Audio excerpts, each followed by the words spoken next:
夏の終わり、ちょっと冷たい風が吹いてくる、寂しげな風が吹くわけだけど、三西です。大陸からね、ずっと遠くの大陸から降りてくるわけだけど、この風が吹くと沖縄は秋ということになるんですが、秋というとね、本土ではもみじが色づき、すすきが咲いて、なんせね、秋らしい風情がいっぱい見えるわけだけど、沖縄は秋が見えない、秋がないというふうに言われるんだけど、まあ実は本当に細々見ていくとたくさんあるんですよね。で、何よりもこの時期に鳴くセミ、これが沖縄では秋の風情を強烈に思わすと僕は思ってるんだけど、今回はそのセミを聞きながら秋の寂しさ、風情というのは何だろうというのことをちょっと考えてみるというか、その探しに行きましょう。それじゃあちょっと遠いのでね、車で出かけなきゃならない。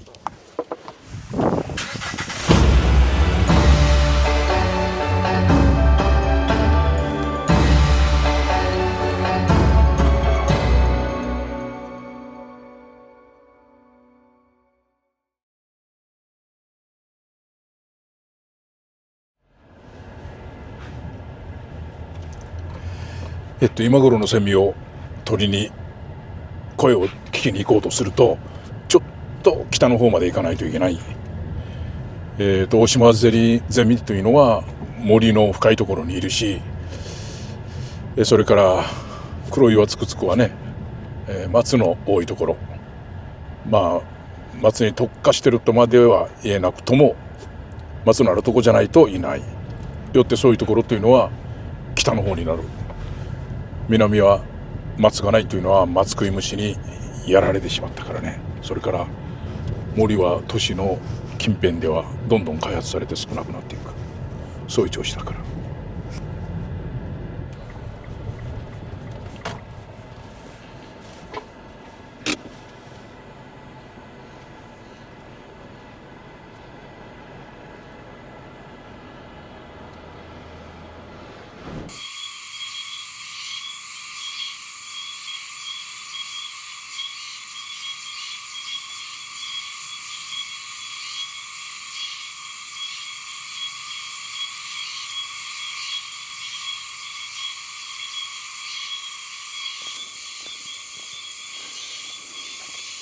いわゆるジャ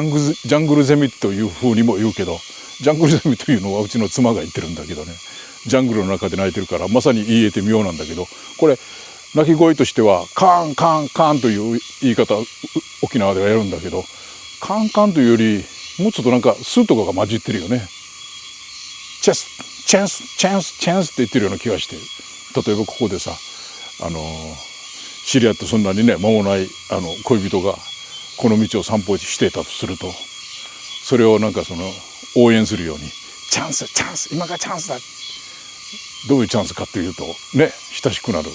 良いチャンスだ、そのチャンスを言ってるような気がするけど、これはオオシマゼミ、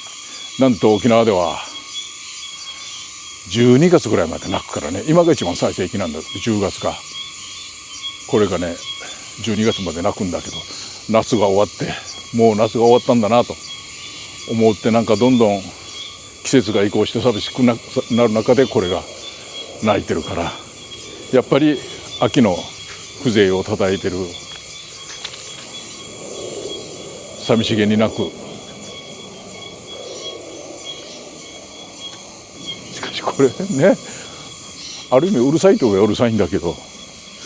これが風情があるとなあと言ってもちょっとどうだろうという人もいるかもしらんけど、なんと聞き慣れるとこの季節に鳴く音だから、やはりそう感じてしまうんですな。シディグル、いわゆる浮かした殻だけど、抜け殻だけどね、なかなかこれがね抜け殻見つからないんだけど、ああこれ一つ見つけた、ほらこれがそう。これは黒岩つくつくなのか大島ゼミなのかどっちかわからんけど、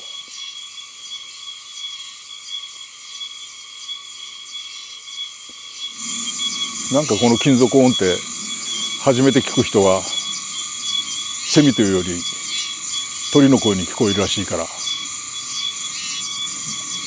き慣れてる人にとってはセミとすぐ結びつくけど、そうだね、本当にね、初めて聞くと分からんだろう。これがしかし木の高い上の方にいるから、どこにいるのか姿見ようと思ってもなかなか見れないんだけど、実は薄い緑の地に何というのかな、黒い模様、随雲というか雲型の模様がついている、だいたい5センチぐらいのセミ。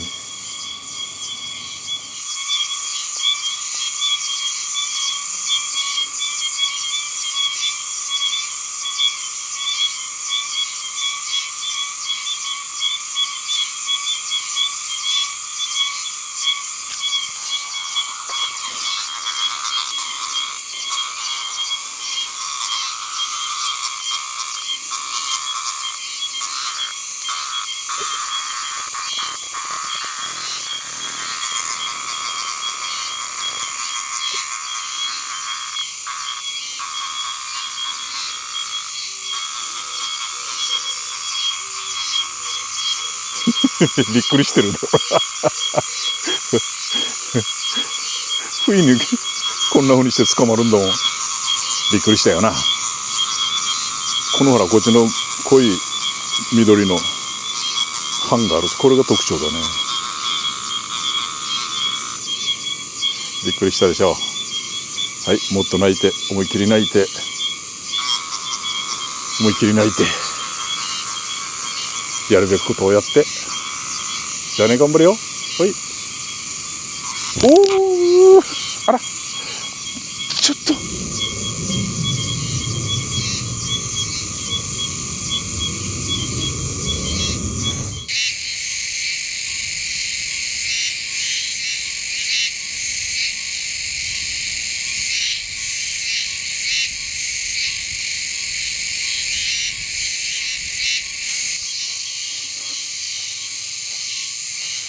はい、こっちの松林に来ました。こ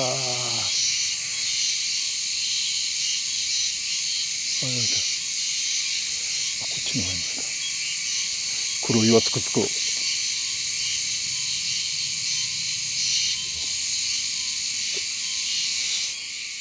はい、最近ではこんなね、立派な松林もそう多くはなくなった。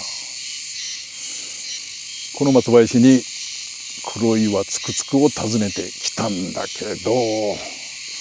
れは元気なセミたちが随分大勢で鳴いてるんで、むしろ賑やかな感じがして、ちょっと寂しさが足りないかなと言えなくもないけど、この夏が終わって、そのいわゆる冬に入る前というか、その間にね、この黒岩つくつくがこういうふうに鳴くと、しかもこれが遠くで聞くとね、すごいこの寂しさがなんか盛り上がったものが、なんていうのかな、祭りの後というか、それが終わって、子供だと夏休みが終わってね、楽しい夏が終わって、冬が楽しくないってわけでもないんだろうけど、なんかね、そういう寂しさが漂う時にちょうど聞こえる黒岩つくつくの寂しげな声、ここまで訪ねてきたんだけど、これは賑やかすぎて、今度もうちょい離れたところでこれ聞いてみてどんなかなと、やってみようと思う。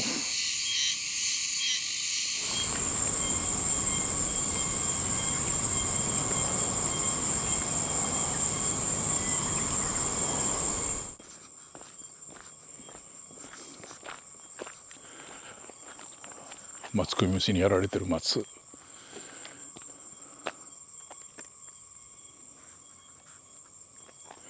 沖縄ではその紅葉することがほとんどない。木はだいたい周年緑を叩いてるわけだけど、このマツクミムシが枯れてるのを見て、外から来た人が山の紅葉だというふうに言っている。大体これはこうポツポツとある松の立ち枯れがそういうのを思わしてるっていうことがあるわけだけど、他にもう一つ赤城というのが最近ね、ここ 2,3 年葉っぱにその横ばいが取り付いて、これが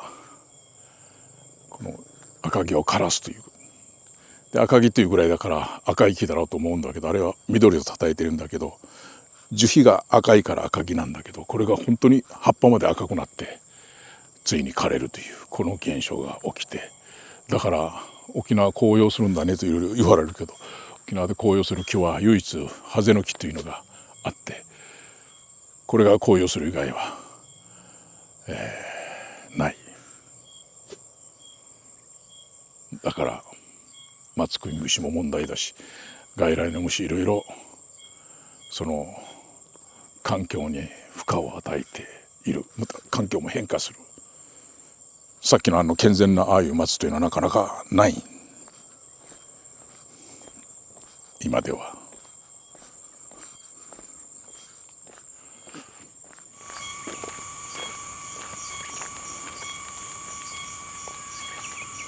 夕暮れ時だわ。朝の明け戸間と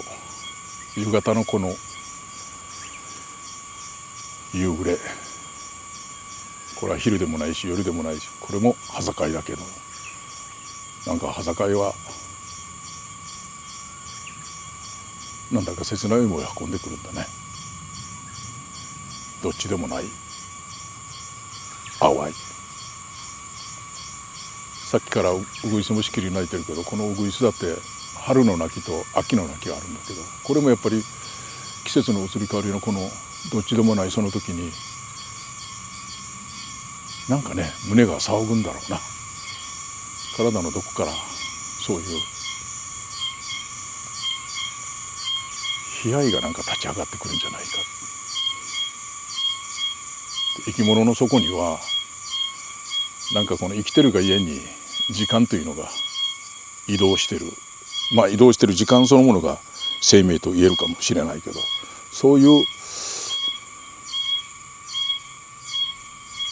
動いてる中で、特に印象があるのと両方の間に挟まって何でもなさそうなその空間、それはどっかに移動するというのは特になんか意識的に感じさせるものなんではないのかな。これは何だろう、またすごい勢いでスズメが飛んでいくし、まだ向こうの洪水の方ではトンボが飛び交っているよ。もうコウモリはね餌を求めてどんどん向こうの方に飛んでいったし、さあもうちょっとで夜になる。今日は秋の端境の寂しさみたいなものは何だろうと思って、それを声を頼りに確認しに来たつもりだけど、やっぱりこれはうまく説明できないわ。ただね、確かにその悲哀というのは存在してるもんだ。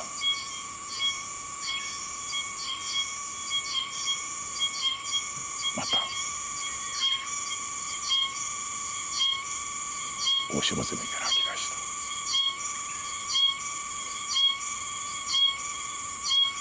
た。遠くに黒岩つくつく聞こうと思ったんだけど、